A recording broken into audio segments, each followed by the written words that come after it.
And it's been nearly a year since a tornado ripped through parts of Seneca, leaving devastation for many and claiming a life. With the possibility of that severe weather tomorrow, many in that same area thinking back on a year ago. Fox Carolina's Carrie Weimer live for us in Seneca in the path of where that EF3 hit a year ago. Carrie, crazy to think about. First of all, it was 1 year ago. And how are the people there preparing for tomorrow? Because we know a lot of them still picking up the pieces.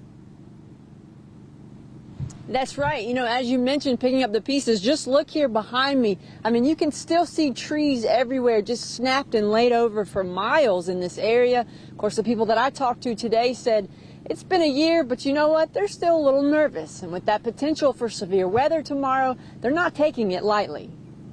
It's kind of like boom, boom, boom. Carol Land describes the sound she heard almost a year ago when an EF3 tornado came ripping through her neighborhood, leaving destruction in its path. I didn't even really expect it to hit. You know, we were hearing things, but I said, oh, it won't hit here. You know, so certainly now we view things differently. Joy Musselman says they lost over 80 trees in their backyard. But unlike some of their neighbors, they were lucky to keep their home. The memory of last year's tornado lives fresh in our minds. So when we see a storm like this approaching, we're going to take it very seriously. When it hit, that was just a fear that I just don't want to feel again. I mean, it was scary.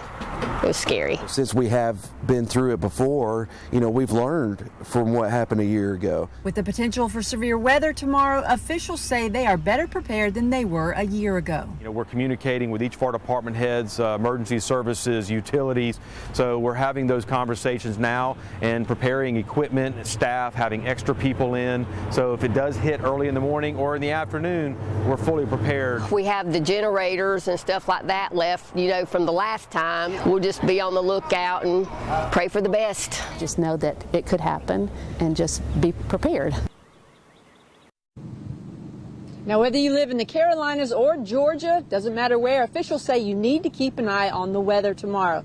Of course, our wonderful Chief Meteorologist Kendra Kent and the rest of our weather team, they're going to be on this all day, keeping you in the loop, making sure you know what's going on as it happens.